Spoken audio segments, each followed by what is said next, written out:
Deseo en este vídeo tratar de reflejar algunos aspectos históricos de la psiquiatría argentina. Por supuesto, vamos a dejar de lado muchos otros colegas que han aportado al desarrollo de la psiquiatría argentina.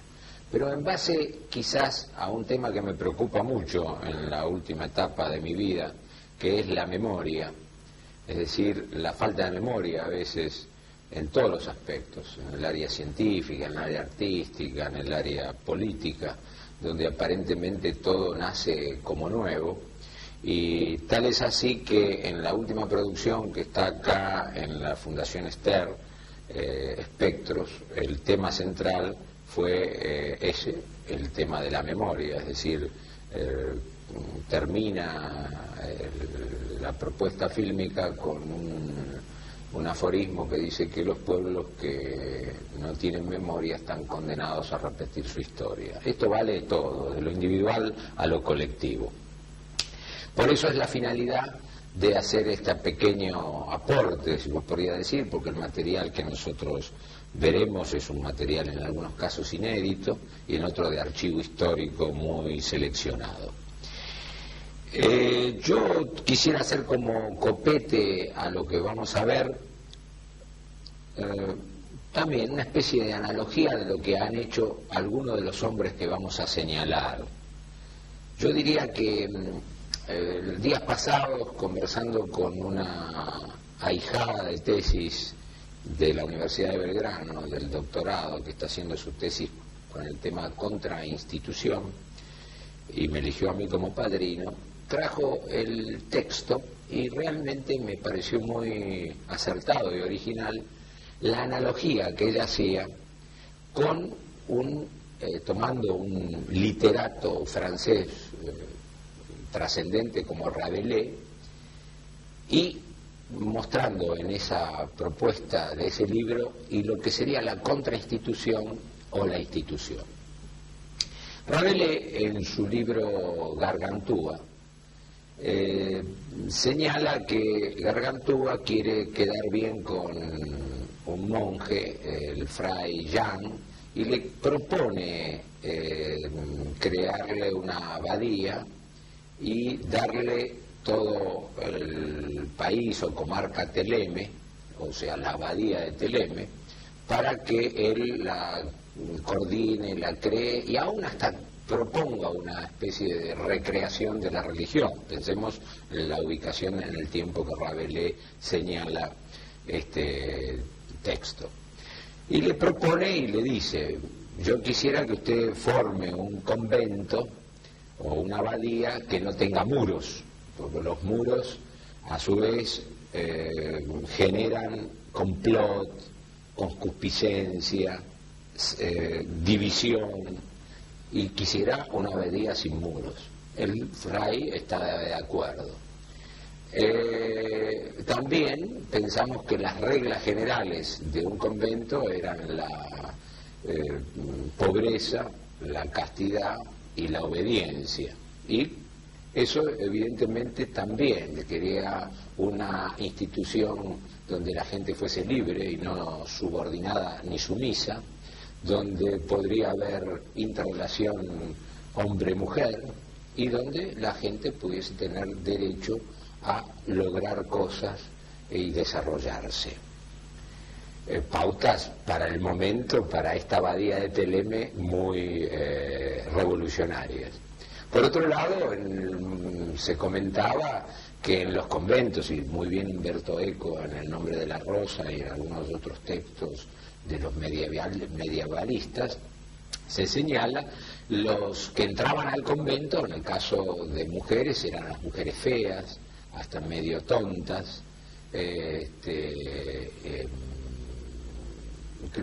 una no gran inteligencia, y los hombres también, no de un aspecto agradable físicamente, que estuviesen más dispuestos al servicio pedestre cotidiano, y solamente una élite que se dedicaba al saber o cuidar o proteger ese saber como está muy bien señalado con eco, como digo, reitero, en el nombre de la rosa.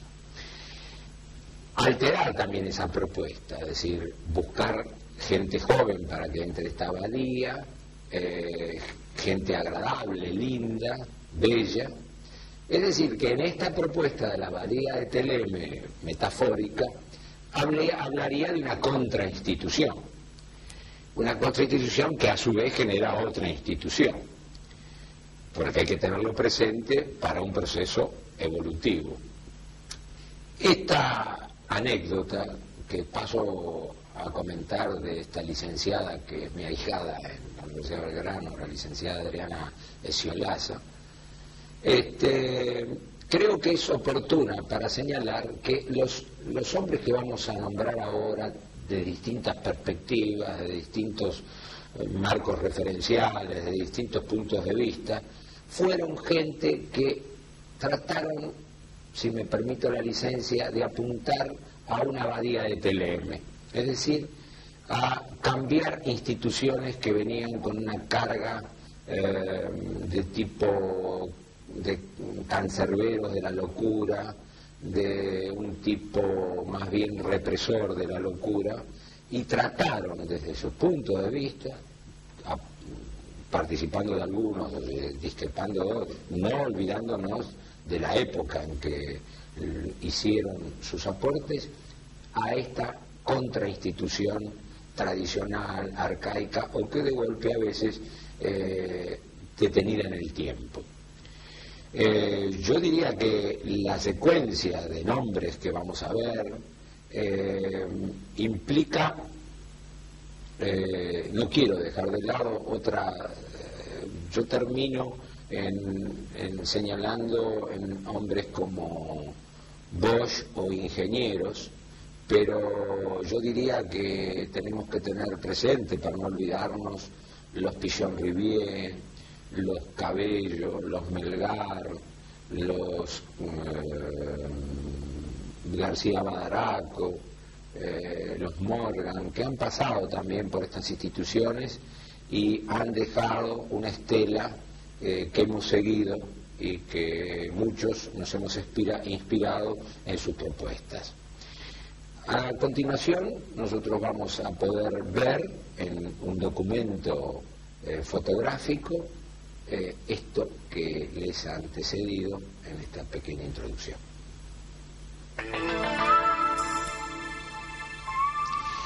En el otoño de 1964, el doctor Pagés Larraya, Fernando Pagés Larraya, un brillante investigador de la etnopsiquiatría, acompañado por un médico historiador, José Luis Molinari, y estaba por la Casa Pardo, que fue fundada, muy conocida, en el año 1892, encontró cubierto de polvo una tela que lo estremeció.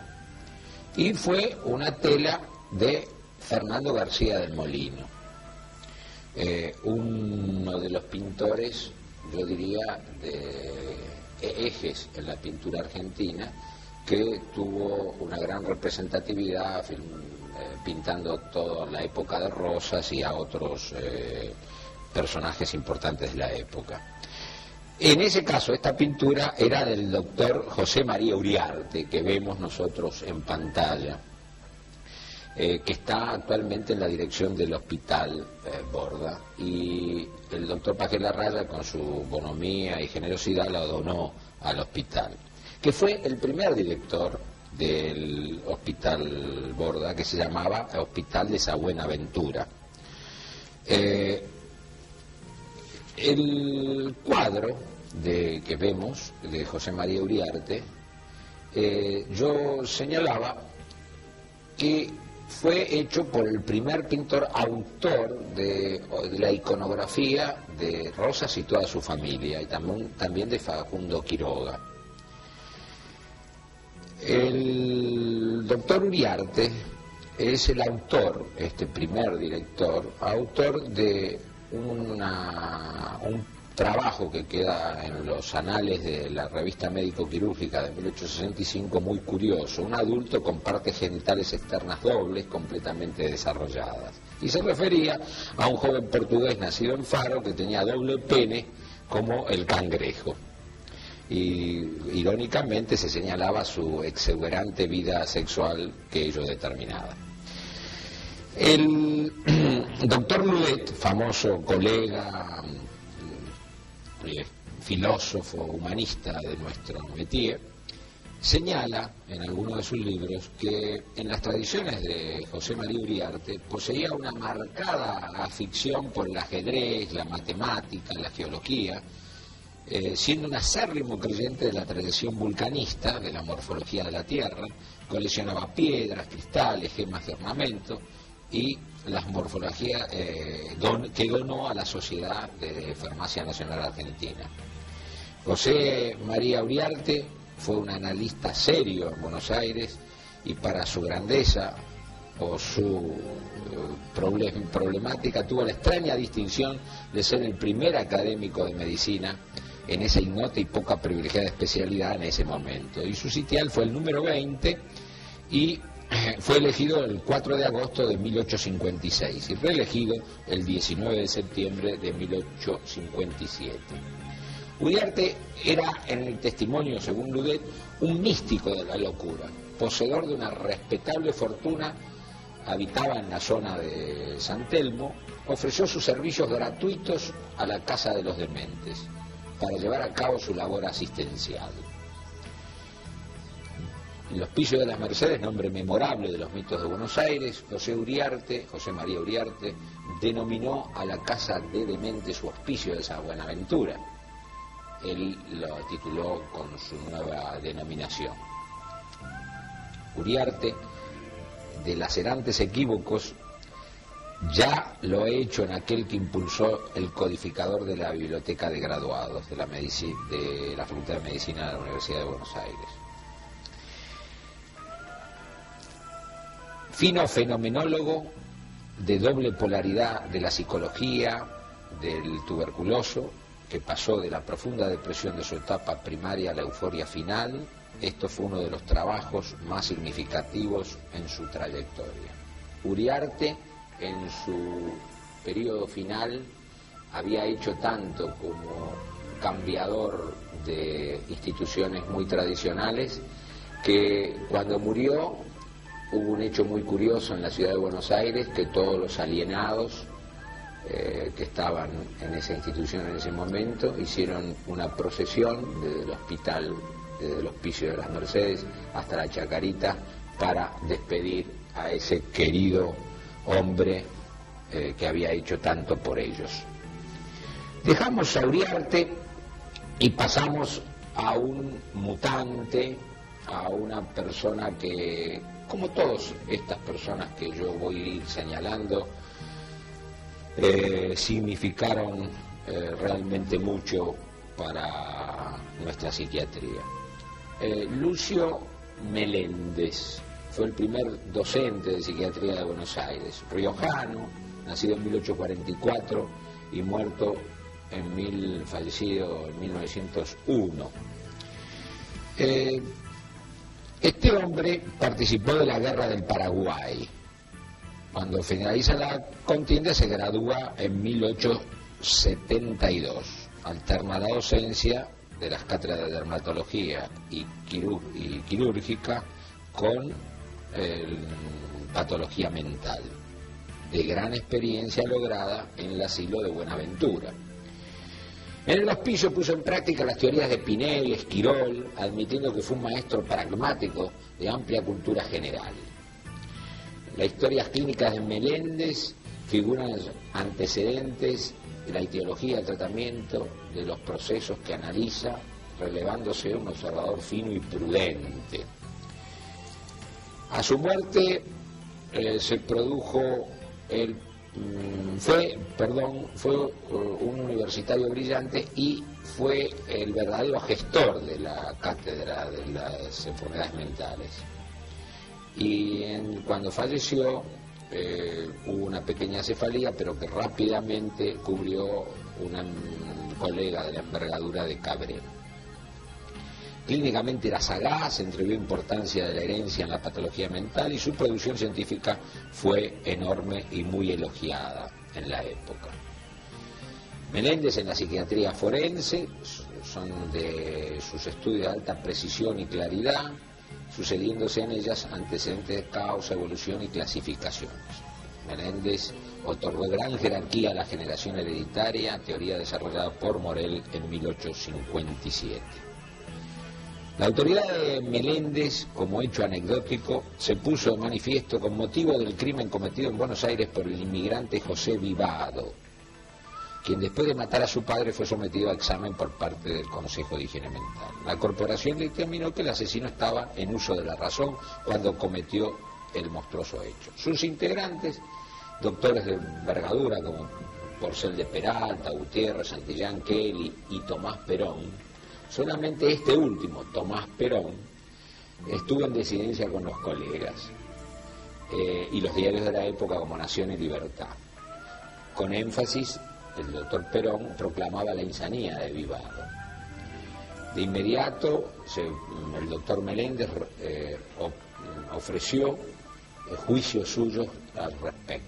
Ahí hace hincapié en la herencia alcohólica del imputado, la fiebre tifoidea que padeció, también comenta enfermedades nerviosas, posible epilepsia, considerando fisiológicamente normal al ser estudiado en primera instancia. Dedica todo este trabajo a un amigo intenso de él, Julio Fernández.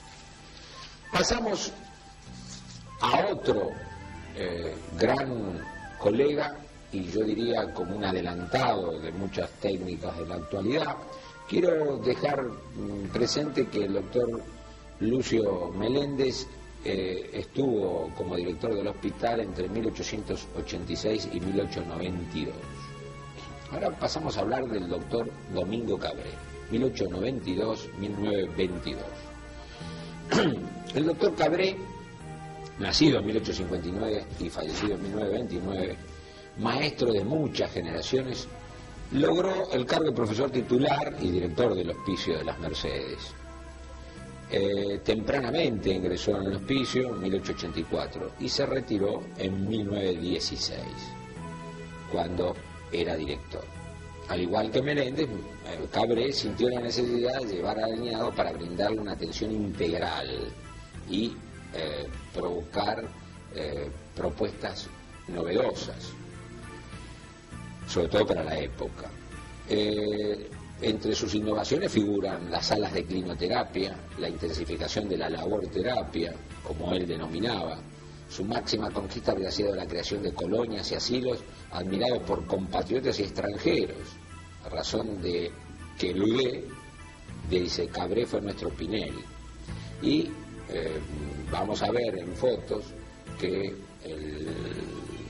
la famosa colonia Cabré en Luján, creada por él, fue motivo de visitas de las personas más encumbradas de Europa y de América, porque, como vamos a ver en su portada, las instituciones mentales dependían del Ministerio de Relaciones Exteriores y Culto. Y era tal la innovación y la propuesta del doctor Cabré que era motivo de orgullo y demostración para los visitantes selectos. Cabré estudió en la organización de la Cátedra de Psiquiatría y desde Berlín envió en 1896 una prolija memoria al decano Montes de Oca, donde enumera las secciones existentes en el Instituto Alemán de Gießen: histología, psicología, anatomía patológica, fotografía, fonografía, etc. Y deseaba realizar, en cuanto de mí dependía, la última parte del programa, adelantándose a la época. La presencia, uno de los logros de Cabré fue traer al país a Cristofeo Jacob, brillante investigador, sobre todo un gran neuroanatomista, y sus beneficios pronto se palparon. Luego vendría la implantación y la exaltación de la clinoterapia, luego de esta incorporación de Cristofeo Jacob al país. Podríamos decir como muy acotado y apiñado antecedente de este hombre realmente extraordinario. Entre sus escritos son de positiva labor la tesis presentada la edad en la parálisis general progresiva, clasificación de las enfermedades mentales y algunas notas sobre la locura alcohólica, el tratamiento de los alienados y la quimioterapia. Los establecimientos que pergeñó dan cuenta de su polifacético accionar. El asilo de la colonia mixto de alienados de Oliva, en Córdoba. La Colonia Nacional de Dermatosos, Hospital Comunal Regional del Chaco, el Policlínico Regional del Litoral de Entre Ríos, el Hospital Común Regional de La Pampa, el Hospital Común Regional de La Rioja, el Hospital Común Regional de Salta, la Colonia Opender en Luján, que actualmente se llama Colonia Domingo Cabré, el Asilo de Torres de Buenos Aires, al lado de la Colonia Opender. Acerca de la creación de Cabré, dijo: el Opender es la breve y conceptuosa fórmula con que se designa un conjunto de disposiciones de orden material y de orden interno, que tienden todas ellas a dar al establecimiento el aspecto de un pueblo, a proporcionar a sus moradores la mayor suma de libertad compatible con su estado de locura y hacer el trabajo uno de los elementos más importantes de su tratamiento. Vemos cómo, en lo que yo dije al principio en la introducción, apuntaban a la abadía de Teleme, estos hombres. Pasamos a hablar algunas palabras del profesor Borda. Profesor Borda, después de Meléndez y Cabré, fue designado titular de psiquiatría el doctor Borda. El doctor Borda estuvo como director en el hospital que lleva su nombre de 1922 a 1931. Nació en 1869 y murió en el 36. Fue un hombre realmente sencillo, de gran formación, que supo conducir la docencia del Hospicio de las Mercedes. También fue discípulo de Jacob, o sea, desarrolló singulares trabajos con él. Podría decir que Borda no deja nada por ver de los cuadros anatomopatológicos. Con Cabré realiza una injundiosa síntesis de la demencia precoz, presentada en el Congreso Latinoamericano, y con Aníbal Ponce prepara su sustancial monografía titulada 300 autopsias cerebrales de parálisis general progresiva. Rojas dice de Borda: en el trato con el doctor Borda todo era sencillo, los jóvenes lo veíamos como un amigo, un hermano mayor, pues él acortaba las distancias y era la característica de su actitud. En el trato personal y en el trabajo docente, su buen humor era proverbial, con su manera exuberante, su voz sonora con tonada provinciana en la broma o en la anécdota, a veces de temas escabrosos, con el sano humor de su bonomía optimista y sabor de sal gruesa, así eran con los colegas, los pacientes y los alumnos. Borda no fue jamás un psiquiatra meramente libresco. Consumió su existencia detrás de los muros del hospicio. Fue al principio enemigo de la malañoterapia, pero luego terminó siendo un panegirista. Y recuerdo el informe que hizo como motivo del atentado del presidente Victorino Laplace en el 16. Perdura la valoración de su clasificación de las enfermedades mentales, donde aflora un excepcional sentido crítico. Tenemos a continuación y podemos ver la imagen del doctor Gonzalo Bosch. Gonzalo Bosch estuvo como director en el hospital entre 1943 y 1952, quien encontró en el teatro el vehículo para canalizar problemas que exigían esclarecimiento social y humano. En el 17 estrenó La extraña y sucesivamente dio a la luz La huelga, Los venenos, La corriente y Agua mansa. En su oficio técnico como en faz de literaria, Bosch mostró la fibra profunda de sus sentimientos, pues no fue un analista alienista frío ni un narrador apático. La belleza y entendimiento de sus dramas, un distinguido crítico anticipó que el autor de La locura humana tuvo capacidad para ver y comprender los secretos más recónditos de quienes estaban frente a él. Es menester que estudiemos la unidad humana al amparo de criterios de la personalidad auspiciados por Stern, que combate la pretensión de Wundt de fragmentar analíticamente la vida mental. El hecho psíquico es una integración, a no ser que se pierda su característica esencial, el elemento psíquico es la persona. Como ustedes verán, un hombre que ya introduce la expresión de las artes dentro del entendimiento del ser con trastornos severos psíquicos. Por último, una pequeña semblanza de uno de los grandes psiquiatras y médicos forenses de nuestro medio, un gran aportador, el doctor José Ingenieros, que nació en 1877 y murió en 1925. Vino a América con las olas de la inmigración, un profundo investigador, escritor inagotable, singular pensador, fue un notable especialista en psiquiatría y en medicina forense. Y sobre todo sobresalió su especulación filosófica y la incursión que hacía en la historia y la sociología. Hijo de poeta y poeta él mismo, se enroló en la cruzada promovida por Rubén Darío. La revista Filosofía y la colección Cultura Argentina dan pauta de toda su prolífica labor. En Europa frecuentó las universidades de París, Lausana, Heidelberg, y el gobierno de Francia lo invita especialmente a la celebración del centenario de Charcot.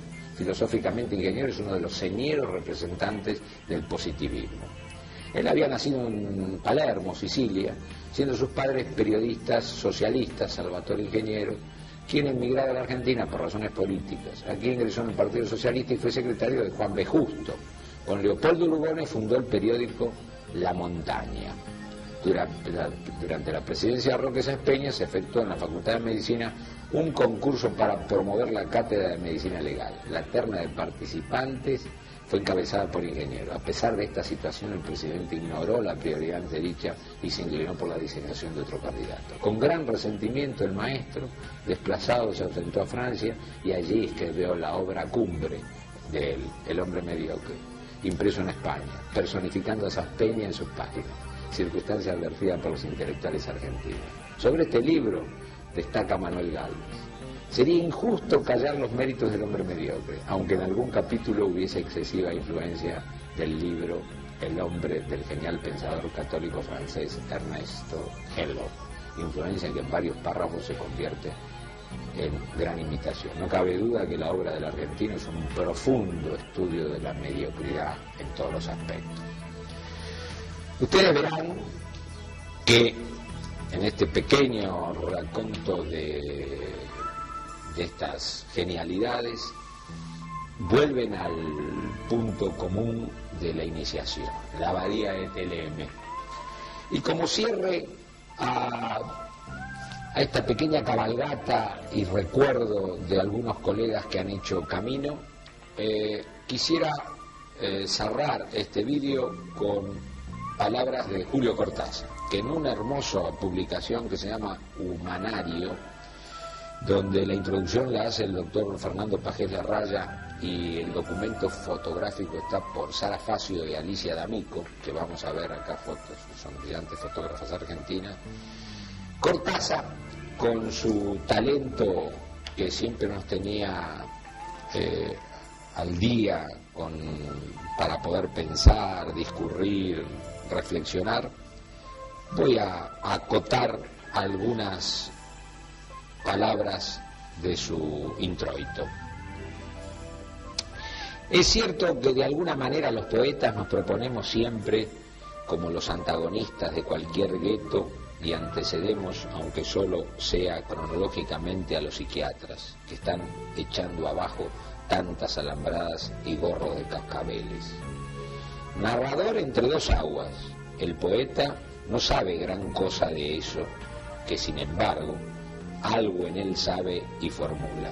Es así que quiero aludir aquí a zonas esquivas e indefinibles, atmósferas aparentemente garantidas por una normalidad pausterizada, pero de las cuales pueden asomar lentamente, desde un guante de goma roto o una escoba apoyada en la pared, presencias para las que no hay otra definición que el acatamiento, antes o después de las palabras con que la insolencia o el miedo buscan definir para mejor encerrar.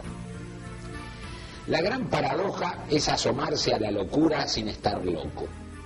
Ser el mirón al borde del acuario, donde el pulpo hace y deshace, soñoliento sus vagas nubes de tabaco y pesadilla. Cuando afloran de nuestro lado algunos raros testimonios de esa realidad inalcanzable, contigua, lo que se alcanza a decir y a entender, doble proceso mediatizador y deformante, es apenas una ráfaga lejana, la puerta que se entorna para dejar pasar un hilo de luz y acaso un dedo o una mirada. Pienso en Abajo, el terrible y admirable relato de Leonora Carrington, esa anequía en vida de la que ella volvió como el personaje de uno de sus cuentos, con las manos deshaciéndose en una lenta lluvia de conejos blancos. Pienso de L'Homme Jasmine, de Única Sur, las dos mujeres de grandes iluminados del surrealismo, yendo hasta lo último de un itinerario delirante que en ellos se detiene con prudencia al borde de la pintura. Única Sur, viviendo en un espiral persecutorio que nada ni nadie puede detener, saltando de incendio en incendio hasta la llamarada negra del suicidio. No entraré en el catálogo de tantos Hölderlin, de tantos Gerard de Nerval, que desde la frontera indefinible pudieron alcanzarnos sus oscuros libros de bitácora. Sí aludo a una biografía célebre, sí pienso en Nietzsche, en Zweig, en nuestro Jacobo Friedman, o veo moverse bajo mis párpados los fosforescentes pavos reales de Serafín y los mandalas de Adolfo Wolfi. Estoy buscando la rendija de la puerta, rozando esos rumores que se retiran como arañas, negándome a crear en el acuario total, en el pulpo allí y nosotros afuera. Porque la locura tiene simétricamente los mismos infinitos grados que diferencian a la razón, y el eje de esa simetría es la zona donde los contactos alcanzan aún a hacerse más allá en la locura o en la razón. Las capas se estratifican y mientras la inteligencia se desentiende brutalmente de toda la referencia a esa otra manera mental, la locura se cierra sin apelación a todo mecanismo razonable. Y para finalizar, porque es hermoso todo este texto, dice en su final: a ese aislamiento que parecen pertenecer casi todos los sujetos que desde las páginas de este libro nos miran sin vernos, como miraron un instante la cámara que no formaba parte de su sueño. Entrañablemente hace unos días volví a escuchar el admirable disco de Susana Rinaldi dedicó a la poesía de Homero Manzi, y de pronto en el texto de definiciones para esperar mi muerte se recortaron estos dos versos: y a los desesperados que entregan el último gesto frente al paisaje final e instantáneo de la demencia. Me di cuenta de que Manzi estaba hablando de este libro, en el que entregar el gesto resume el acto mismo de la fotografía, sin conciencia de esa entrega, sin interés por todo lo que nos muerde desde adentro a cada página. El sueño de cada uno de esos seres continúa su discurso cíclico, cruzándose con otros sueños en cada patio, en cada cama, en cada una de esas cosas que para nosotros tienen un nombre que ellos no nombran, tienden un puente por el que ellos no pasan. Julio Cortázar. Hemos visto, como les había anticipado, creo desde mi punto de vista, un material realmente rico en vivencia a través de este gran registro fotográfico y documental. Tomando las palabras del comienzo, yo diría que estos colegas que para mí han sido adelantados y han dejado plantados mojones, todos fueron dirigidos a estos pacientes que en la última mostración de sus imágenes tienen que cursar lamentablemente por un espacio de vida muy singular, que es el trastorno psíquico. Y fundamentalmente esto de la abadía de Teleme, en donde proponer una contrainstitución implica ir de contrapunto con muchas personas, colegas y otros trabajadores de la salud que los muros no están afuera, sino están dentro de su mente, y donde les cuesta admitir les cuesta admitir estas propuestas innovadoras. Pensemos, tomando esa metáfora, que lo que tendría que propender actualmente estas instituciones son propuestas que ya hace muchos años atrás estos adelantados han hecho desde su espacio, desde su tiempo. Pienso de que esto nos deja abierto una instancia para poder seguir profundizando, que es recordarnos dentro de nuestra ciencia, dentro de nuestra medicina, de aquellos aportadores que nos han dejado sapiencia, bonomía y humanidad.